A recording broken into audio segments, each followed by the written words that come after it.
En el siguiente video documental estaremos hablando acerca de la dictadura de Tiburcio Carías Andino. Es por eso que mi compañera Nayeli Noemi Zapata, Tania Gisela Aguilar y mi persona, Jocelyn Estefanía Ferrera, nos hemos preparado para poderles compartir a cada uno de ustedes y explicarles un poco más sobre esto. ¿Qué contrajo esto? Pues trajo consecuencias positivas y negativas. Algo positivo del señor Carías es que ha sido el único gobernante en saldar la deuda externa, pero algo negativo es que él utilizó mano de obra de los presos políticos. ¿Por qué? Solo porque ellos pertenecían a la oposición. Lo que queremos lograr con este video es que cada uno de nosotros como hondureños podamos identificar qué cosas están pasando en estos periodos de gobernación con lo que fue el periodo cariato. Esperamos que este video sea de gran importancia y que nos ayude a nosotros como hondureños a poder saber más acerca de nuestra historia de Honduras. El 15 de marzo de 1876, año en que se lleva a cabo una de las tantas guerras civiles, nació Tiburcio Carías Andino, hijo del hogar formado por el general Calixto Carías y Sara Andino. Eran los Carías un matrimonio de extracción pequeño burguesa. Sus años escolares los hizo en la escuela de Misegray y se graduó de bachiller en el Colegio Espíritu del Siglo. Entra a la Universidad Central y se graduó de abogado el 30 de enero de 1898. Después de los gobiernos de Soto y Luis Bográn, el liberalismo hondureño seguirá dos corrientes, disistentes y ortodoxos. Esta contracción se ahonda más en rencores pequeños burgueses. Con el gobierno de Policarpo Bonilla de 1893 a 1899, la intervención directa del gobierno de José Santos Zelaya de Nicaragua en los asuntos políticos internos de Honduras es muy visible. En 1902 se llevó a cabo la campaña política para elegir presidente del país. El Partido Liberal se fraccionó en dos grupos, que son los liberales aristas, seguidores del Celio Arias, y liberales manuelistas, seguidores de Manuel Bonilla. De estos últimos surgiría después el actual Partido Nacional. Al doctor Arias lo apoyaba el presidente Sierra, mientras que los manuelistas trabajaban por su candidato. Al no haber ganado absoluto en las elecciones de la Asamblea Legislativa, desde el 1 de febrero de 1925 al 1 de febrero de 1929. En las elecciones de 1928, Carías es derrotado por el candidato del Partido Liberal, Vicente Mejía Colindres, con un margen de más de 13,000 votos. Cuando discutió la derrota con sus aliados, Carías dijo: "Pues conformándonos con la derrota, hacernos a un lado para que pasen los que han triunfado. No hay por qué preocuparse, debemos asegurar la paz antes de todo". A finales de 1929, la crisis financiera internacional del sistema capitalista comenzará a hacer sentir sus influencias en Honduras, al causar la producción económica nacional un descenso de casi 2 millones de pesos en relación al año anterior. En 1910, Manuel Bonilla encabezaba otra guerra civil que perturbaba la paz hondureña. Carías, que era el encargado de la defensa de San Pedro Sula, fue incapaz de retener las tropas. Carías se vio obligado a irse al exilio a El Salvador. Regresará ante la muerte de su padre, gozando de garantías políticas, dedicándose a las actividades agrícolas. Se afincará en un pequeño fondo familiar en la zona boscosa de Zambrano, una pequeña aldea de Tegucigalpa, en forma modesta y viviendo más en las rentas que daban una hostelería y posterior restaurante. Carías se preparaba para entrar de nuevo en la política. En 1919 se presentó el problema de la sucesión presidencial. Se presentaron 3 candidaturas: el doctor Alberto Membreño por el Partido Nacional Democrático, el general Rafael López Gutiérrez por el Partido Constitucional Democrático, más el doctor Nazario Soriano, que era el candidato del gobierno precedido por Bertrana.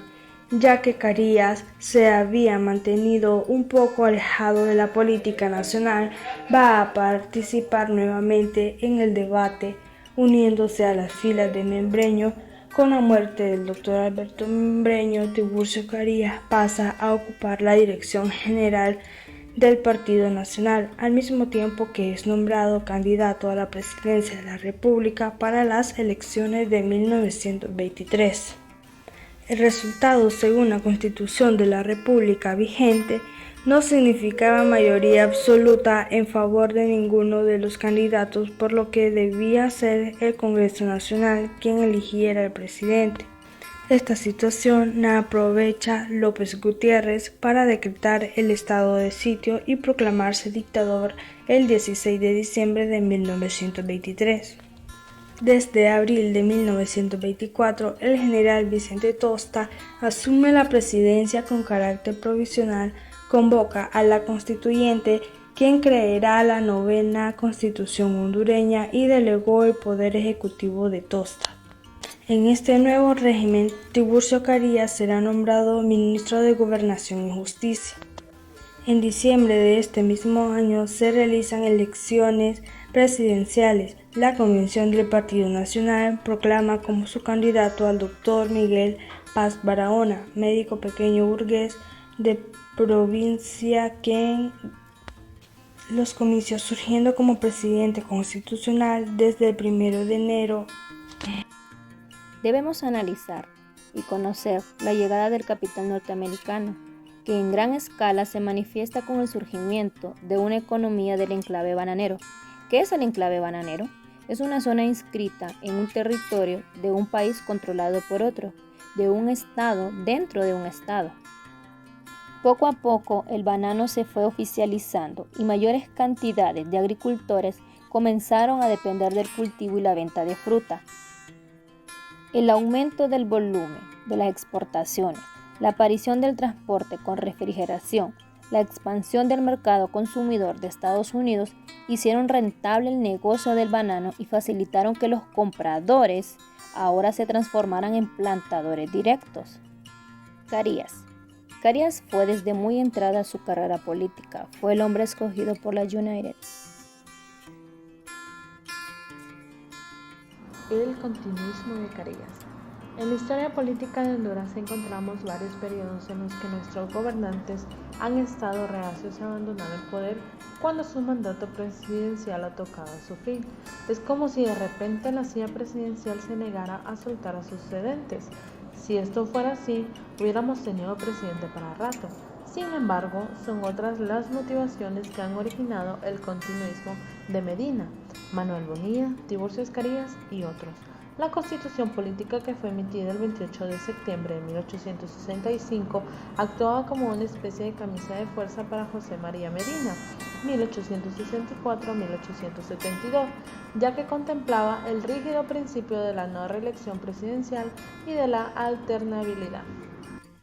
Hizo convocar a una asamblea constituyente por reclamo espontáneo de las municipalidades del país, y esta asamblea reformó la carta estableciendo el principio de reelección presidencial indefinida, nombrando presidente de la República al caudillo de Gracias, quien no terminará su periodo debido a 3 años de lucha armada en su contra.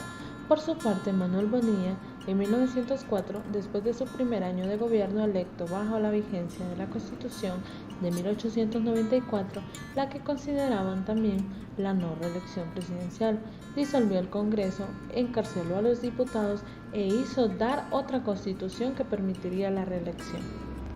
1933-1937. Carías hizo sus 3 primeros años de gobierno dentro del marco de la Constitución de 1924, elaborada bajo la consigna democrática de la no reelección. Sin embargo, pareciéndole corto su laxo administrativo y baladí el pensar popular, comenzó el andamiaje legal de su continuismo. Desde fechas muy tempranas como 1934 aparece en las mentes racionalistas la idea de la permanencia del jefe en la presidencial. Desde Rotán, el señor Carlos Alcerro decía que pedir que el general Carías mande en Honduras por tiempo ilimitado. El 7 de enero de 1936 quedó aprobado el decreto número 26, convocada al pueblo para la elección de una Asamblea Nacional Constituyente, De más está decir que las elecciones solo participaron los afines a Carías, ningún liberal, ningún nacionalista disidente, aunque por parte del gobierno se dijo que habían sido las elecciones más libres y honestas jamás celebradas en el país. La Asamblea inició sus funciones el 9 de marzo de 1936. En un lapso menor de 40 días aprobó su reglamento interno, la nueva constitución política, una nueva ley de elecciones, la ley de estado de sitio, la ley de amparo, la ley de imprenta y la ley agraria. Después de la Segunda Guerra Mundial, Honduras se enfrentará a varias situaciones de trascendencia que inciden en el retiro de Carías del poder. La nueva política norteamericana, luego de superada la crisis, será dirigida hacia una tendencia a eliminar los gobiernos fuertes o dictatoriales para sustituirlos por democracias representativas. Por otro lado, la caída violenta de dictaduras como la de Ubico y de Hernández Martínez pusieron a temblar la dictadura hondureña. Todo esto unido a la creciente oposición que Carías enfrenta desde 1942. Si bien es cierto, las elecciones de 1948 no fueron libres, esto significó un paso favorable para el cambio del proceso histórico hondureño. En la administración de Carías se debe reconocer la construcción de numerosos edificios, como el Palacio Municipal de Tegucigalpa, el Palacio de Telecomunicaciones, el Estadio Nacional, algunos puentes, carreteras. Claramente, lo que no se justifica fue la utilización de presos políticos como mano de obra. Esto trata de que muchos de ellos fueron obligados a trabajar solo por el hecho de pertenecer a la oposición. Carías no escapó a la fiebre constructiva que caracterizó a los dictadores del año del 30. El general Tiburcio se embelleció nuestra amada Tegucigalpa con parques como el Picacho, la Concordia, Parque Herrera, entre otros. El 5 de febrero de 1945, el Congreso Nacional emitió el decreto número 41 que dice: considerando que el señor presidente constitucional de la República, doctor y general don Tiburcio Carías Andino, vino al mundo el día 15 de marzo como un predestinado para redimir a su patria, decreto el 15 de marzo como Día de la Paz y de dar gracias a Dios. El general Carías procreó 4 hijos, llamados Gonzalo, el primogénito de profesión dentista. Tiburcio fue nombrado cónsul de Liverpool, Marta divorciada de un guatemalteco y Elena la menor. Tiburcio Carías Andino murió el 23 de diciembre de 1969. Fue el hombre más influyente, dejó marcada su huella en muchos nacionalistas. Es por eso que muchos nacionalistas hasta el día de hoy conmemoran y recuerdan esta fecha que es muy importante para ellos. Podemos encontrar los restos de Carías en el Cementerio General de Tegucigalpa, donde vamos a observar que su tumba es humilde y muy sencilla. Hemos llegado al final de nuestro video documental, pero antes les queremos compartir algunas conclusiones. Número 1. Tiburcio Carías Andino mantuvo un gobierno opresivo, negándole la libertad a muchos hondureños. Número 2. La historia de este personaje es interesante, ya que por medio de esta nos damos cuenta de los hechos que acontecieron en aquellos años, de quienes llevaban el mando en el gobierno. También conocemos acerca del cariato y de las normas establecidas a la cual estableció la Asamblea Nacional Constituyente con el propósito de reformar la Carta Magna. Y número 3, lo que es una dictadura. La dictadura es la terminación de un largo proceso histórico hondureño, que se caracteriza por una serie de ensayos en los que se desea desempeñar y efectuar nuestro desarrollo al ejemplo capitalista modernizante de otros países del continente.